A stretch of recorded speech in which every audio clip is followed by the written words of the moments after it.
Welcome to recipes in my way. இன்றைக்கி நம்ம அருமையான சுவையில் சிக்கன் பிரியாணி தான் செய்ய போகிறோம். 3/4 கிலோ சிக்கனில் 600 கிராம் சீரக சம்பா அரிசியில் இந்த பிரியாணியை எப்படி செய்கிறது, இதுக்கு தேவையான பொருட்கள் என்ன பார்க்கலாம் வாங்க.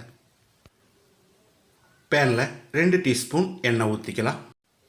7-8 பச்சை மிளகாயை போட்டு 1 நிமிஷம் வதக்கிடலாம்.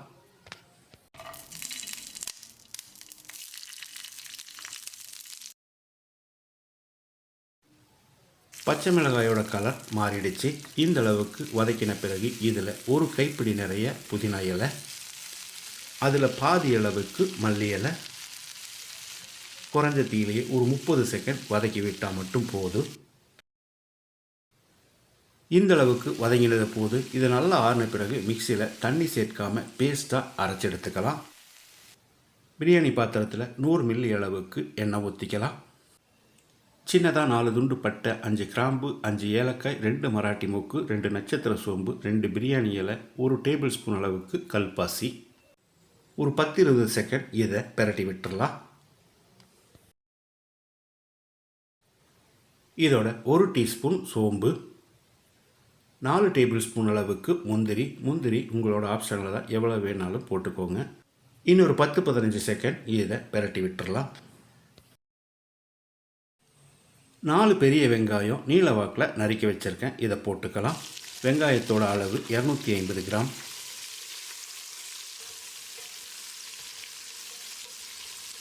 ஒரு 3 டேபிள் ஸ்பூன் அளவுக்கு பொடியாக நறுக்கின புதினா இலையை சேர்த்து வெங்காயம் நல்லா செவந்து வர்ற அளவுக்கு வதக்கிடலாம். இந்த பிரியாணியில் தக்காளி சேர்க்காம தான் செய்ய போகிறோம். வெங்காயம் நல்லா வதங்கிடுச்சு. இதில் 5 டேபிள் ஸ்பூன் அளவுக்கு இஞ்சி பூண்டு விழுது சேர்த்துக்கலாம். இந்த இஞ்சி பூண்டோட அளவு கிட்டத்தட்ட ஒரு 100 கிராம் அளவு இருக்கும்.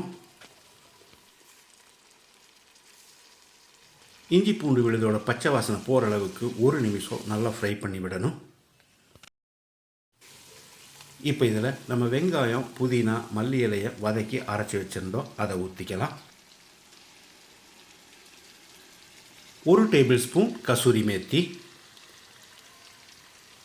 1 டீஸ்பூன் மஞ்சள் தூள், 1 நிமிஷம் இதை நல்லா வதக்கிடலாம். கசூரி மேத்தி இந்த பிரியாணிக்கு நல்ல வாசனையையும் டேஸ்ட்டையும் கொடுக்கும். சாதாரணமாக எல்லா டிபார்ட்மெண்ட் ஸ்டோர்லேயும் இது கிடைக்கிது. இது காஞ்ச வெந்தய கீரை தான். இப்போ இதில் 2 டீஸ்பூன் மல்லித்தூள், 1 டேபிள் ஸ்பூன் பிரியாணி மசாலா, ஒரு 10 செகண்ட் இதை பெரட்டி விட்டுடலாம்.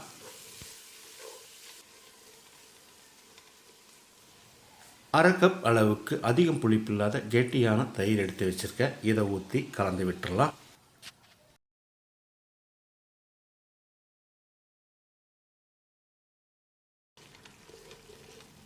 இப்போ இதில் சிக்கனை சேர்த்து கலந்து விட்டுடலாம். 3/4 கிலோ சிக்கன் தொடப்பகுதி பீஸை தான் நான் கட் பண்ணி வாங்கியிருக்கேன். அதுவும் கொஞ்சம் பெரிய பீஸாக வாங்கியிருக்கேன். இதே மாதிரி கட் பண்ணி போட்டுக்கோங்க. சின்ன சின்ன பீஸாக இருந்ததுன்னா பிரியாணியில் உடஞ்சி போகும். இந்த சிக்கனுக்கு தேவையான அளவு மட்டும் உப்பு சேர்த்துக்கலாம். 1 டேபிள் ஸ்பூன் உப்பு, அரை கப் அளவு தண்ணி சேர்த்து கலந்து விட்டுடலாம்.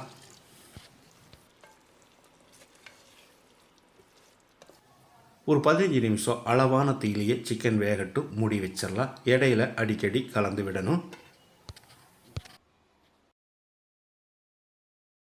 15 நிமிஷம் சிக்கன் வேக விட்டுருந்தோம். ஒரு பாதி அளவுக்கு சிக்கன் வெந்திருக்கு. இதை ஒரு தரம் கலந்து விட்டுடலாம்.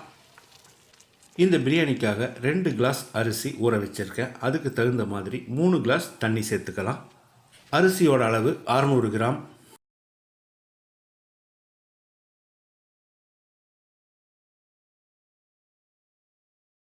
தண்ணி சேர்த்து கலந்து விட்ட பிறகு தேவையான அளவுக்கு உப்பு சேர்த்துக்கலாம். நான் 2 டேபிள் ஸ்பூன் உப்பு சேர்க்கிறேன், இது சரியாக இருக்கும்.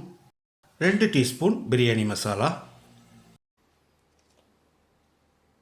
1 டீஸ்பூன் சர்க்கரை, இது ஆப்ஷனல் தான். 2 டேபிள் ஸ்பூன் நெய்யும் ஊற்றி கலந்து விட்டுடலாம்.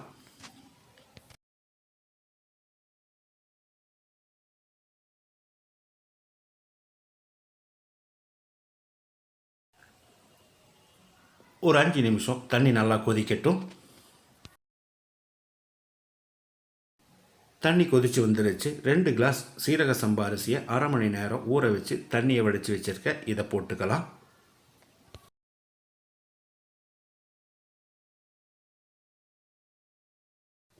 ஒரு பாதி எலுமிச்சம்பழத்தோட சாறை எடுத்து வச்சுருக்கேன். இதை ஊற்றி கலந்து விட்டுறலாம்.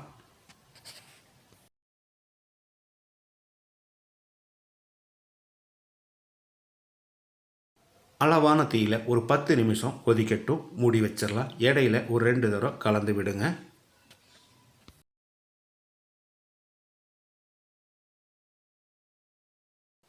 பத்து நிமிஷம் மூடி வச்சு வேக விட்டுருந்தோம். அரிசிக்கும் தண்ணிக்கும் சரியாக வந்திருக்கிற இந்த ஸ்டேஜில் ஒரு தரம் கீழே இருக்கிற அரிசியை மேலே வர்ற மாதிரி பிரட்டி விடணும்.